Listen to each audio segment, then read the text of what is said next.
Hi. My name's Andrew. I'm Australian and I'm a senior who usually travels by myself. I intend to share many of my experiences in videos on Facebook. My reason for doing so is that I've always found researching and finding out what other people knew about traveling has helped me improve my experiences. I'm hoping that my information and opinions may help others.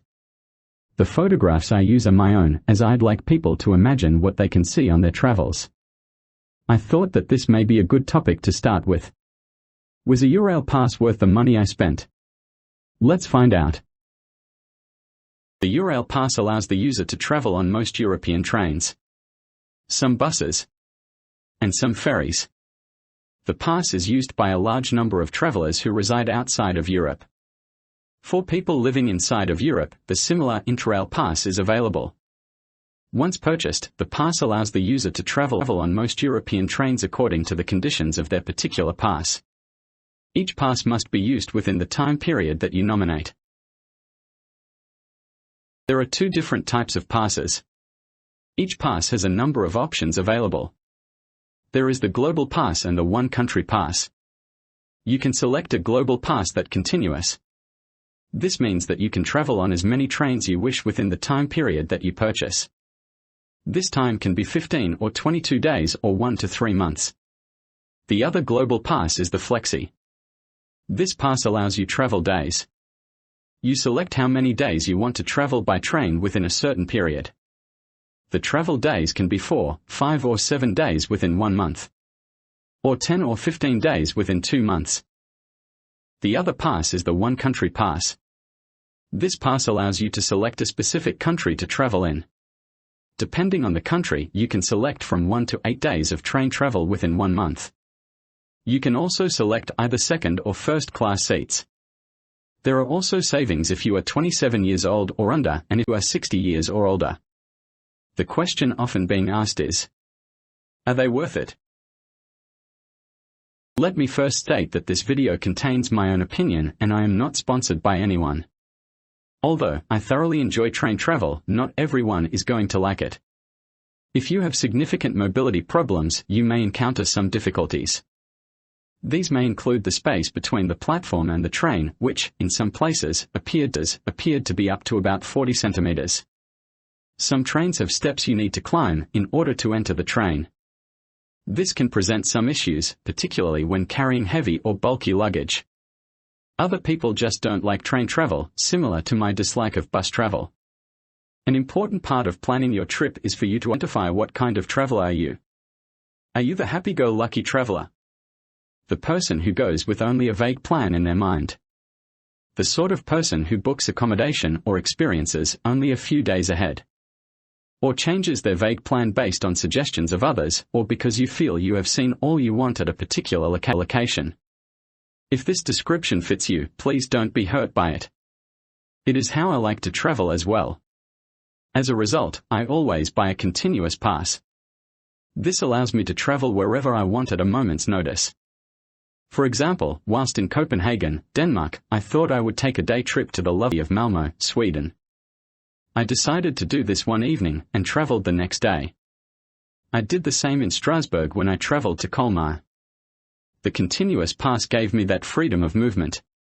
Are you the planner? The person who has a reasonably specific itinerary that can be altered if necessary. I prefer to decide on an afternoon train rather than a morning one in order to see an event. I find that many people I talk to seem to prefer this. In that case, the Flexi Pass may be your best option. You can plan your trip but still allow for changes to be made. On the other hand, if you are the precision expert, where your whole itinerary is planned to the second, you may have two choices. I would definitely not recommend the continuous pass, as this is more expensive and is unlikely to meet your needs. However, being very precise with your itinerary can save you some money. During your planning, you need to compare the cost of the Flexi Pass with the cost of pre-purchasing your tickets from the rail provider directly and in advance. Here is an example. When I looked for a train from Berlin HBF to Paris Nord in 2 days' time, during the shoulder travel season, the cost was €192. The same train in 6 months' time, again in a shoulder period, was only €78. A big difference for the same train. Whichever pass you decide on, please do your research first. Before I provide some more costings, let me mention some of the other benefits of the Eurail pass. You can purchase either a first-class ticket or a second-class ticket. First class is obviously going to be more expensive. Here are some of the benefits. Most first-class carriages have larger and more comfortable seats. If the train is not during peak times, there may not be many people in the carriage. The train I took recently from London to Liverpool had only 2 passengers in the entire carriage. On many trains you are able to order food and drink from your seat by using the free Wi-Fi. Some train companies provide free food and drinks. This is particularly true of Great Britain. On the train I referred to earlier from London to Liverpool with Avanti West Coast trains, I was able to have free drinks, including alcohol, and a choice of meal. I chose the charcuterie plate, which was great. You usually don't need to make a reservation for first class. Having said this, there are some trains where a reservation is necessary. They are usually the long-distance, high-speed trains, but they may also be busy peak trains. You need to keep an eye on this, particularly in Europe. In the UK, I have never needed a reservation except on the Eurostar to Paris. Most countries allow you to use the first-class lounge where available. Not every station has a first-class lounge. Also, Deutsche Bahn, DB, in Germany do not allow Eurail passengers to use their lounges. In the first-class lounge you can get tea, coffee, cold drinks, not alcohol, and snacks. They provide a quiet area where you can use the Wi-Fi and not worry about your bags being stolen. It is, however, more expensive than second class. Second-class seats are fractionally smaller. On most trains they are still comfortable, even for long trips. On my last trip from Copenhagen to Berlin I found that first class was quite crowded with most seats reserved. Moving to the next carriage I found that the compartments had few people in them, so I sat down. It was only later that I found I was in second class. The difference? First class compartments had 6 seats and second class compartments had 8. There are usually more people in second class and, in some cases, it is better to pay for a reservation to make sure a seat is available. Almost all European trains have free Wi-Fi. Also, watch out for regular discounts on Eurail passes. I saved 25% on my last pass, and I have heard of even greater savings in the past. At this time in 2024, you are still able to get a physical Eurail pass which you can show to ticket inspectors. This is okay, but if you lose the pass it can create significant difficulties for you. A better option, if you have some basic smartphone ability, is to use the Eurail app. When I say basic, I mean basic. Don't be daunted by it.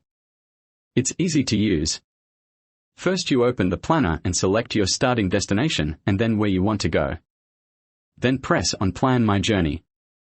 You are then shown trains that are available. You can scroll up or down to locate which train suits your needs. Click on the train. You are then shown the train timetable, including any train changes necessary. Press Save Journey. Go back to the home screen and press My Trip near the bottom of the screen. After pressing your Eurail pass description you are shown all the trains you have selected. Find the train you want and press the button on the right of it to turn it yellow. I have used an old screen because I cannot save a journey on an expired pass.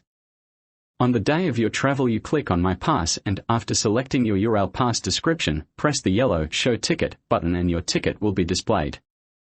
This is what you show the inspector.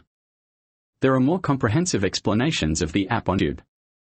I have only included this to show that even I can navigate it with little difficulty. Another feature of the Eurail app is in the My Trip section. You're able to view where you have been using the map. And also view the statistics of your trip. These are of my recent trip to Europe. I got quite a surprise when I realized how far I had traveled in 2 months. Always have your passport with you when using the Eurail pass. Not all ticket inspectors require it, but some do. Failure to produce the passport can result in you having to pay the fare. If you need or want to make reservations, try and do so using the train company website or at a station ticket office.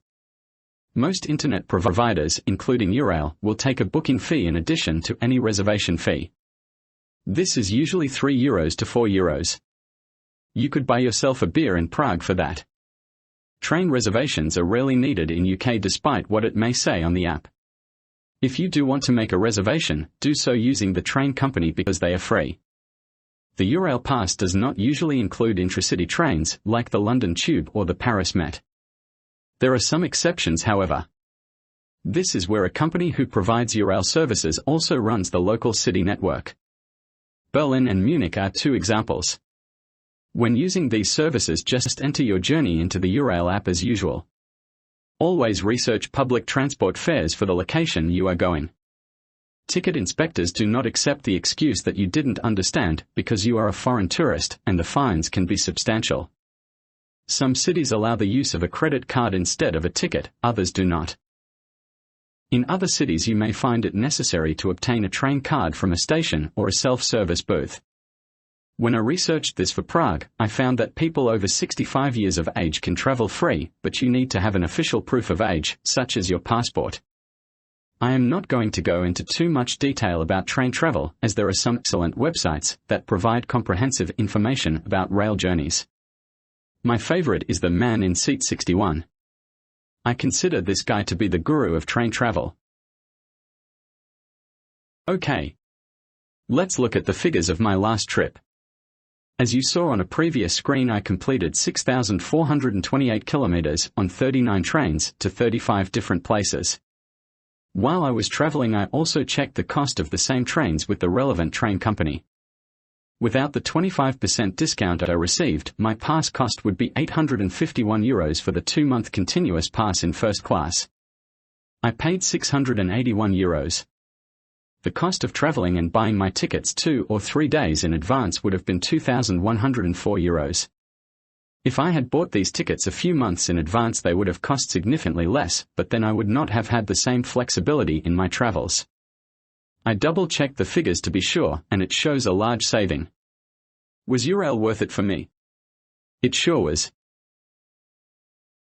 Thank you for watching my video, and I hope it has provided some information that you find helpful.